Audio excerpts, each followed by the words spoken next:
कतको जाथे तोर सन रोज आथे कतको जाथे तोर सन रोज आथे। अब पैसा कौड़ी नहीं लगे हो इंग्लिश नरियर में घलो काम चलाथे। अब पैसा कौड़ी नहीं लगे हो इंग्लिश नरियर में घलो काम चलाथे। कतको जाथे मोर सही रोज रोज आथे कतको जाथे मोर सही रोज रोज आथे। अब पैसा कौड़ी जान ले बेगा एक नरियर में घलो काम चलाबे। अब पैसा कौड़ी जान ले बेगा एक नरियर में घलो काम चलाबे।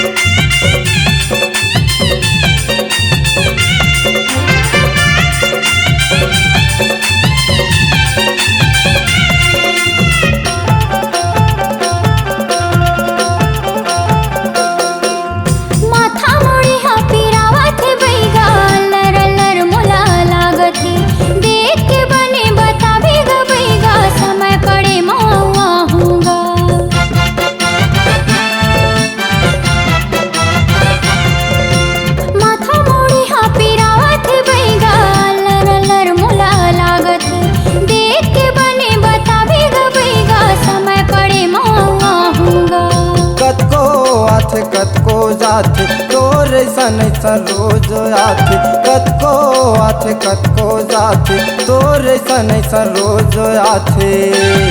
अब पैसा कौड़ी नहीं लगे हो इंग्लिश नरियर में घलो काम चलाथे। अब पैसा कौड़ी जान ले बेगा एक नरियर में घलो काम चलाबे।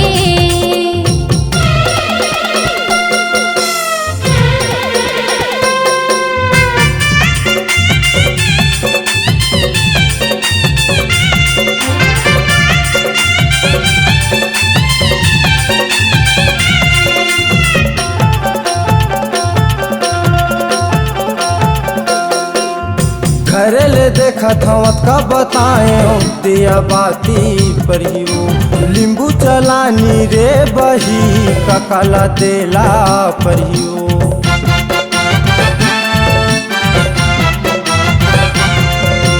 घरे ले देखत हवत का बताए दिया बाती परियो लींबू चलानी रे बही ककला देला परियो।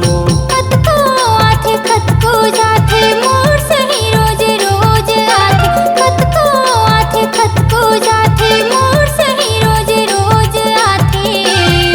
अब पैसा कौड़ी जान ले बेगा एक नरियर में घलो काम चलाबे। अब पैसा कौड़ी नहीं लगे हो इंग्लिश नरियर में घलो काम चलाथे।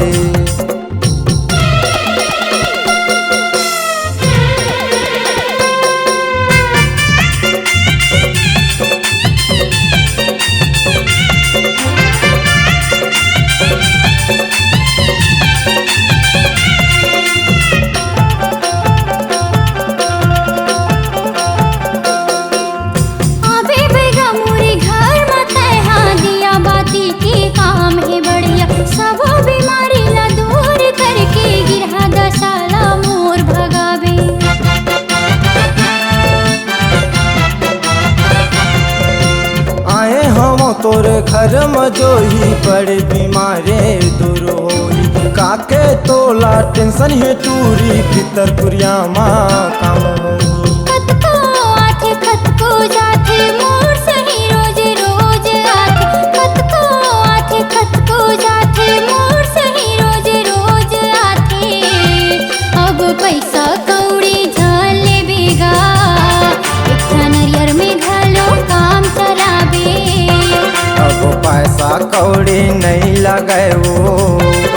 दीपक नरियर में घलो काम चलाथे।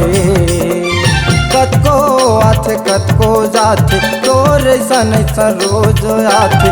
कतको आथे कतको जाथे तोर ऐसन ऐसन रोज आथे। अब पैसा कौड़ी नहीं लगाए हो नीलेश नरियर में घलो काम चलाथे। अब पैसा कौड़ी झाले बेगा एक ठन